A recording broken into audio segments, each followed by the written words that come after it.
The challenges facing our teens today mean that more than ever, we need to be there to support them and encourage them. The Dr. STEM Show is here to provide discussions about topics that will help promote healthy relationships, self-image, and success for teens, parents, and the community. Our young people can achieve more in life than they ever dreamed possible. The Dr. STEM Show, hosted by Dr. STEM Malatini, will foster these discussions and encourage your participation. If I were to ask you whether raising teenagers is easy or difficult, I can guarantee you that almost 100% of you will say it is very, very difficult and challenging. This is what brings us today to have a mother who has, in my own opinion, successfully raised a teenager who recently graduated a few weeks ago from Salem High School. I have today Miss Johnnie Terry on my left, and Terry, who's her daughter, who recently graduated from Salem High School. Welcome to the Dr. STEM Show, and welcome, Miss Johnnie. Thank you, Dr. STEM. It's a pleasure to be here. Thank you. And on my right, I'll say welcome, Terry. Hi, it's nice to be here. Thank you. You know what, before we start, let me have Mom maybe tell us a little bit about yourself. Hi, my name is Johnnie Terry. I'm from South Carolina, born and raised. I'm 47, raised two children, Andrew Terry and Teresina Weaver. It hasn't always been easy, but it has been an interesting challenge, to say the least. All right, you know what, and that's what brings us here, because we're going to be discussing that and some more of what those challenges were. Terry, tell us a little bit about yourself. Well, I'm Terry. I graduated recently from Salem High School. I start North Shore in the fall. I'm in the business transfer program. And after college, I should be starting my own doggy daycare. I really don't think I'd be where I am today if it wasn't for my mom and my dad. So congratulations to them, because, you know, I'm not easy. And you know what? Congratulations to you, because for you to say I'm not easy, that's not an easy thing for you to conclude that.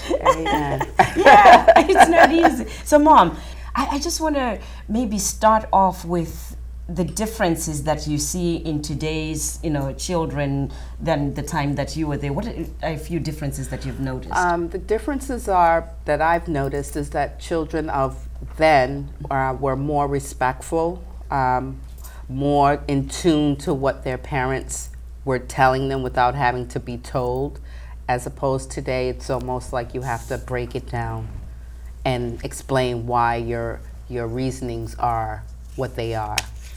It's almost like giving a kid a biography of why you said no. It's not always easy, and then you have to, then it becomes a struggle to explain what your concerns are for the reasons that you've given them the no for, and the dangers of some of their decisions. It's not always easy. It's not always easy. Terry, I know you heard Mom. The difference is the respect. Tell me, in your being with Mom, were there any times that you said, Mom, this was then and this, you don't understand the times now? Were there any times that you would compare or say something to her like that? Constantly. Constantly. What are some of the differences that you thought maybe she was? Well, for instance, I grew up in an era where sleepovers are like a thing, It doesn't matter if you're 7, it doesn't matter if you're 18, like sleepovers are just a thing.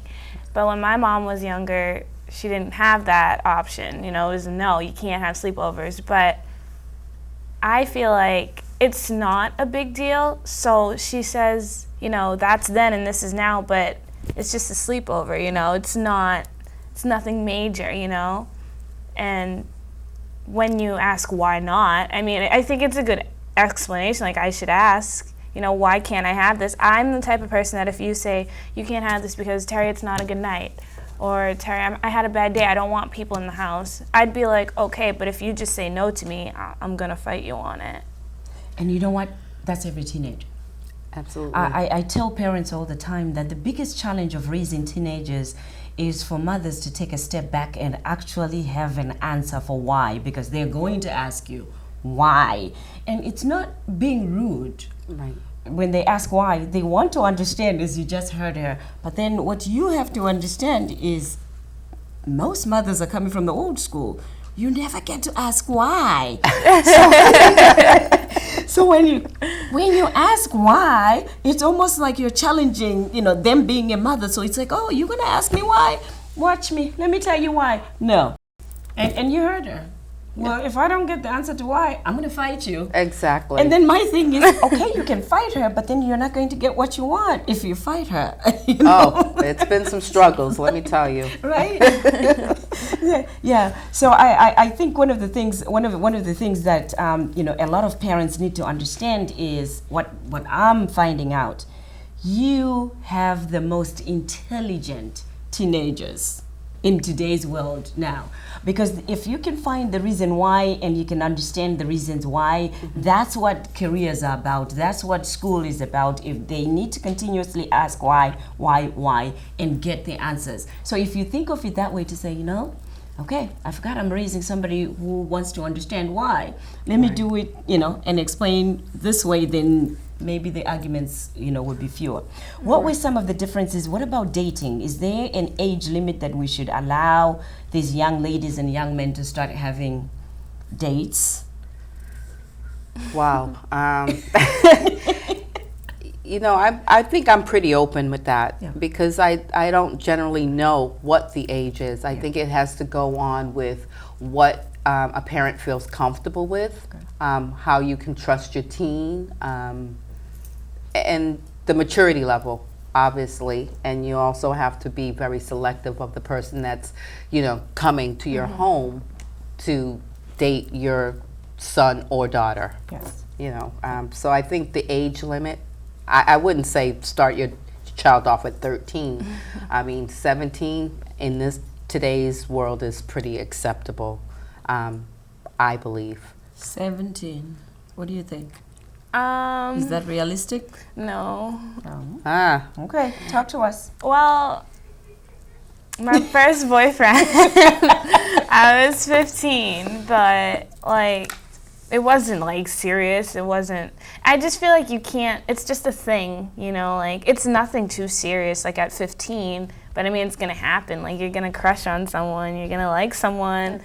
It's cootie sing. It's only kindergarten, okay? You do find people attractive, But I feel like an actual relationship, it's about maturity, how you can handle it. And these kids these days, I don't know. Yeah. So tell us the difference between, one that says, well, I did have a boyfriend, or I have a boyfriend at 15. What should be the difference between 15 and the 17-year-old in the type of dating that people, teenagers do? Well, at 15, it's more of hugs and, oh, he's my boyfriend, but you guys don't really talk. Because you don't know how to be with someone at 15. You don't, let's have dinner at 15. No, you can't do that. It's just very generic. It's nothing serious. But at 17, you can go out to Boston. You can go out to places and have a great time, It's just different things for different ages. Yeah. So the reason why I say that is, if a mother hears that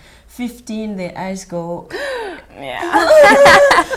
But did you hear the explanation of the 15? Oh, but we're just this is my boyfriend, but nothing else. We can't go out for dinner. We can't do much because we don't know anything. And I think it's important that parents understand that when they say dating, we're jumping into sex. Oh my God, they're going to have sex and they're going to do this.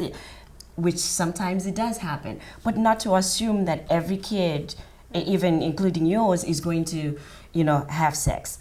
Talking about sex, is this a topic that a mother should discuss with their child, or do you think it should be discussed at school or with the doctor?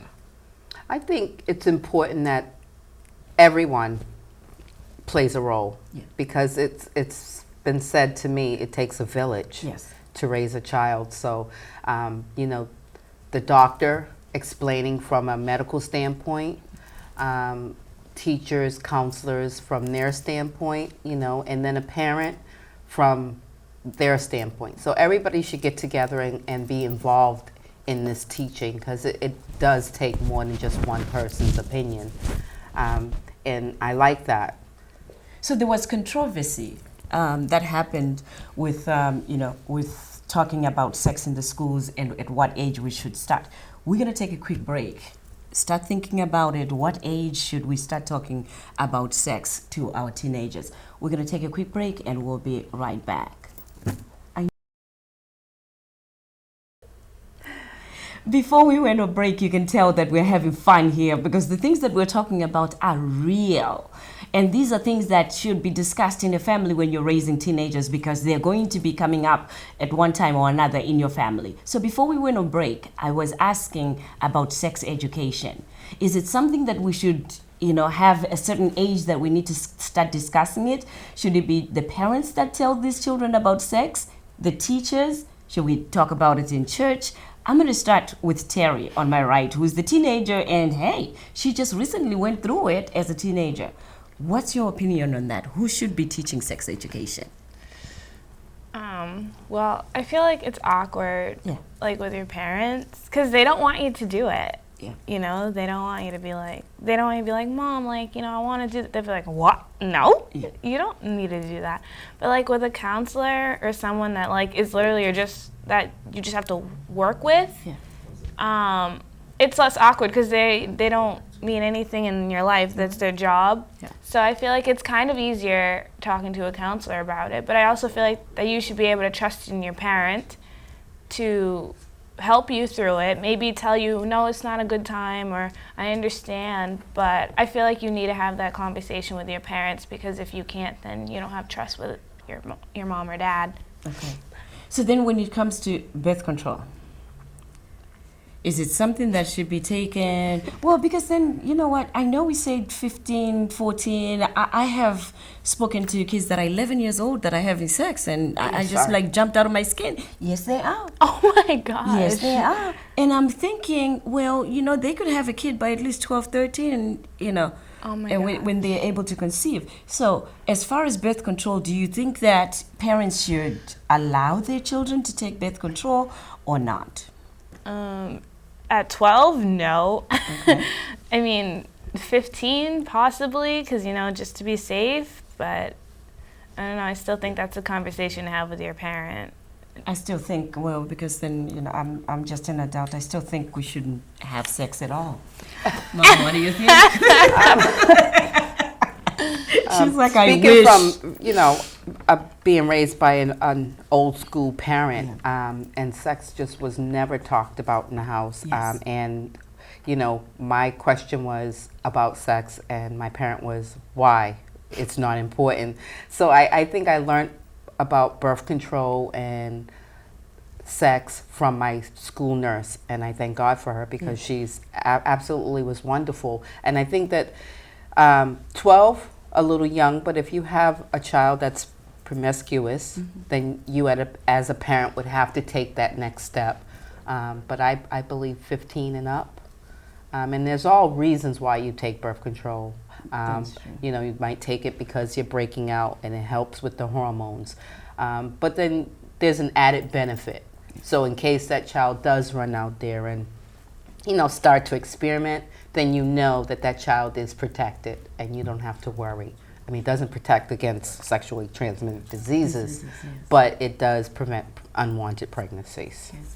Thank you for that, because you just helped one parent that might just be thinking of birth control as a form of, I'm giving my child permission to have sex, and yet there are many reasons why they could, have different preventions of just taking the birth control.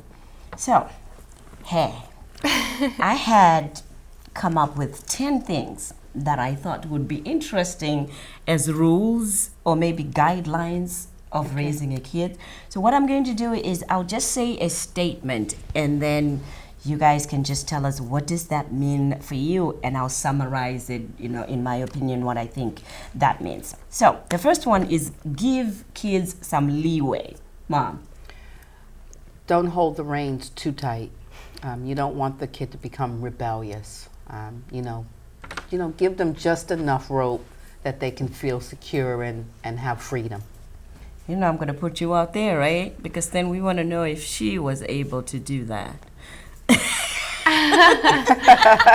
Wow. Because now it's easier to tell, another parent. But was she able to hold that all the time? Well, my mom's reins are pretty tight, but I am just not the type to be rebellious.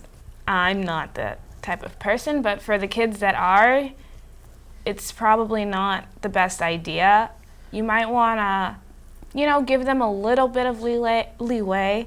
Not too much that, they think, oh, I can go out and do whatever I want. Just little by little, as like 15, okay, maybe you can stay out till 9.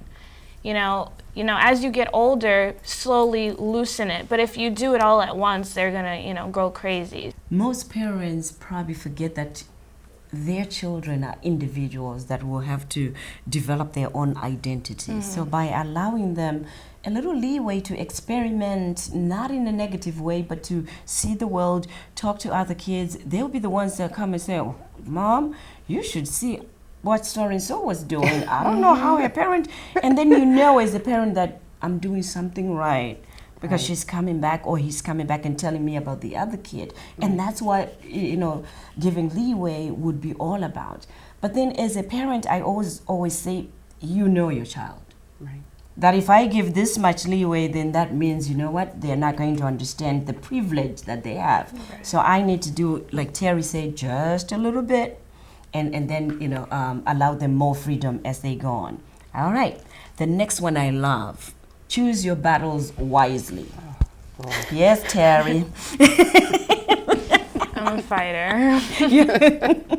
You're a fighter. When we say choose your battles wisely, what do you think we mean? What did that mean between the relationship between you and your mom? Well, we want different things, that's for sure. Yeah. But it's about controlling yourself and realizing that it's not the end of the world, which is one thing I struggled with a lot. Because I live in the moment, I'm impulsive, and when I don't get something like that day, and I don't think about, okay, well, if she says no to me today, maybe she'll see that I'm mature and she'll give it to me another day. I don't think like that. I think, okay, but I want to do it, so why aren't we doing it, which always causes more problems than it's worth. So if I had to realize that when I was a little bit younger, it probably would have been helpful. So when you choose your battles wisely, think about like, okay, she may be saying no now, but you don't know what the future entails. Thank you for that answer. Oh, amen for that. I know. That's exactly what I wanted to say. Amen. What does that mean for you, choosing battles? For a parent, choosing your battles wisely, it's sometimes you have to, when she's in her moment, and sometimes you have to just step back. Sometimes you just have to walk away, because if you keep going back and forth, nothing gets resolved. So sometimes I just have to say, Lord have mercy, and I just have to walk away. So that's when I need to give myself a timeout, and then just kind of breathe and reapproach it later. Yeah. Because if two heads are hot and they're clashing, nothing ever gets resolved. Thank you for that answer. And you know what? Let me remind parents, because here's what happens. You wake up in the morning, you know what your night was. Mm-hmm. Most times you have the nightmares that you don't remember. Most times you have a schedule that you're going to be facing during the day, and here comes your teenager asking for something. And then you scream. And then they go, well, why did you scream? Or they scream back. And then your day already is starting on the wrong foot, as we say. And once that happens, this is why I also say choose your battles wisely, because if as a parent you hear the screaming and then you take a step back and you realize that, I know what my schedule is going to be like, and this is the last thing that I want right now. The teenagers, they're so mature to say, if I try to work with you right now, this is not the right thing. And I know you were very good at that, at having that kind of conversation and say, not right now. Let me separate this here. We will talk later. Not right now. And then for you guys to understand that when mom or dad or grandma says that, it's because there's more that is happening in their life in that moment that has got nothing to do with you. So you're not going to get an explanation except not right now. Because if you do, you're just digging yourself deeper and deeper, and that's a battle that you don't want to fight. Okay, so inviting friends over, whether it's for dinner or for just relaxing, doing homework, we're going to talk about that, whether it's something that you think parents should give in, or mom saying no, nobody comes over for dinner. We're going to take a quick break again, and we'll be right back.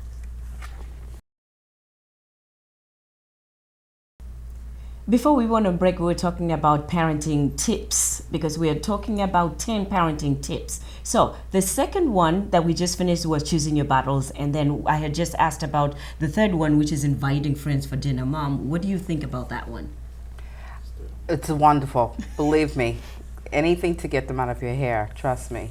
But seriously, they do need to have friends over, their peers they can interact with and have fun with. Yeah. And deciding rules and discipline in advance. Is that something that you think parents should sit down and talk about? Yeah, definitely. Because you can't let someone do something one day and then have no penalizations. And then the next time they do that and you're in a bad mood, it's you're grounded or I'm taking your phone. You need to actually have these things lined up. Like, what do you want to discipline us on? You can't just throw it out of a hat, or make it up, because we get upset. And that happens all the time.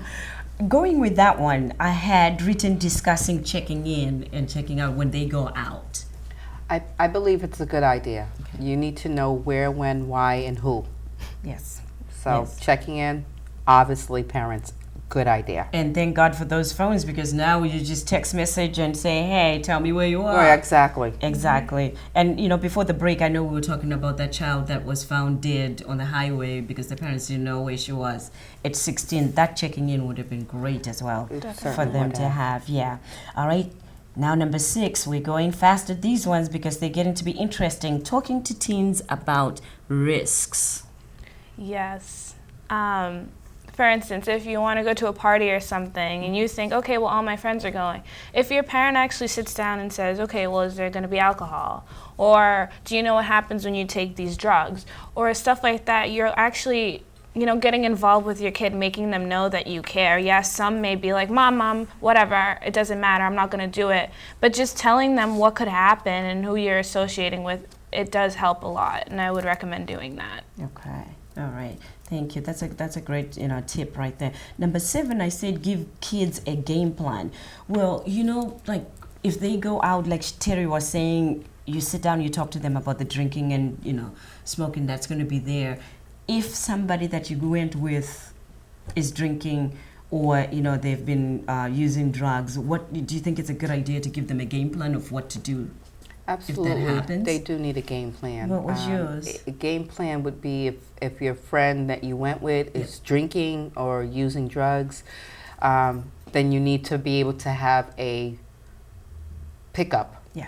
Please come get me. I'm at, someone that you can call, because you don't want to get in a car with someone that's under the influence. It's just not safe. Yes. And part of that game plan is also, most of them now go to another house to be able to talk to that parent or whoever the adult is and say, you know what, I just wanted to know who you are because my daughter Terry is going to be at your house, for a party. Here's my number.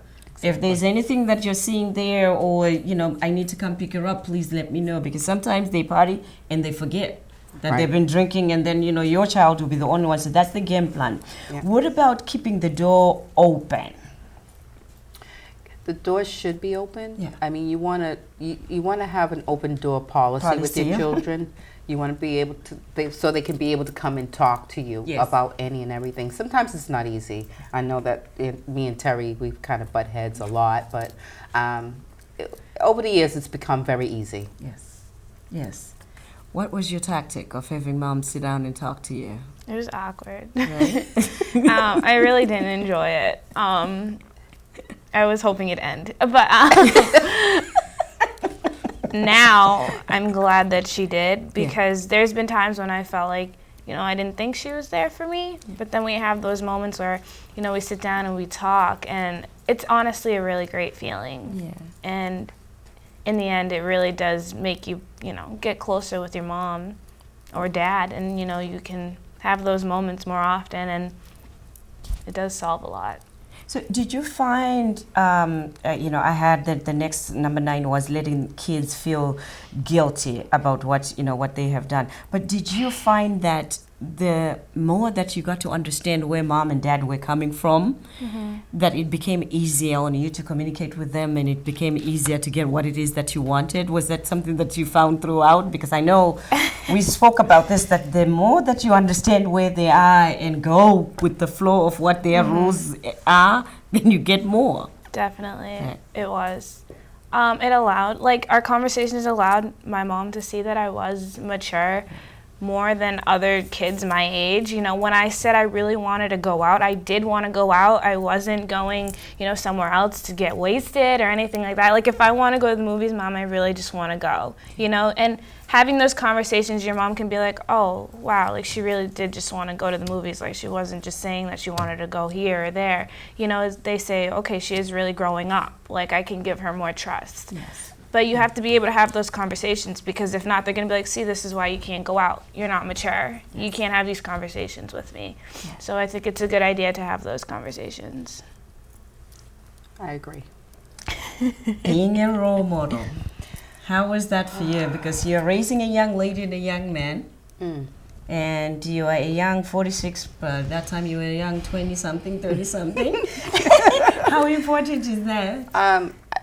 As a parent, and you have, in my case, one of each, Yes. you have to be a great role model. Yeah. You have to allow your daughter to see that you can be a lady and demand that respect. You have to also allow your son to see, this is the type of female I would like to bring home to my mom. So you got to remember, you got to make sure they can see both sides of the role model. Yes. You can't just be a role model in the public eye, and then when you get home, you're falling down drunk. You can't do that. But you just got to make sure that role model is what it is.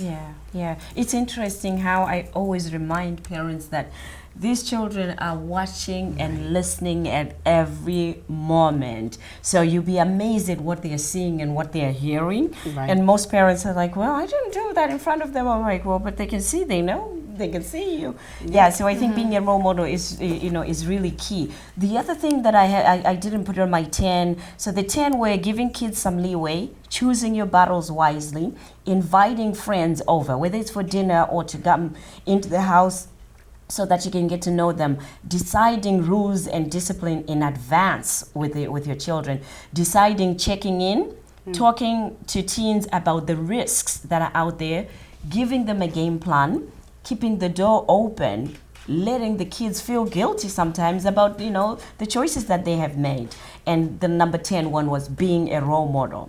How important is having good grades for your children as far as discipline is concerned, and, what they can get and not get? Well, good grades is part of being a good role model. Yeah. You want to be able to be an educated person. You want to be able to, decide when you're in risky situations, what to do, and good grades is the key to helping you to be successful. Yeah, you're right. You know what my mother used to say? What? Because we, they took us they sent us for modeling school when we were young, so that, at least we can get something constructive. And my mother was like, you know what? Being all that beautiful and making yourself up and everything is nothing if you don't have anything in here. And she would go like this here, if you don't have anything in here. So that goes with the education. It goes with, who you are. You become even better when you're an educated person. Today was great. I know we had more to talk about. Yes. So I hope you guys, had a great show like I did. It was good to hear, you guys at this phase in your life. Right. Because I know it wasn't easy. So congratulations to you, Mom. Thank you. And congratulations, Thank Terry. you. I know you've got great things ahead of you. I hope I can bring you so that we can talk about mentoring other young, people that are growing up now and going to face the same things that you face. Thank you for coming today. You're welcome. Thank you. Thank you for watching the Dr. Stem Show. Thank you for listening to the Dr. STEM Show. Have a terrific week.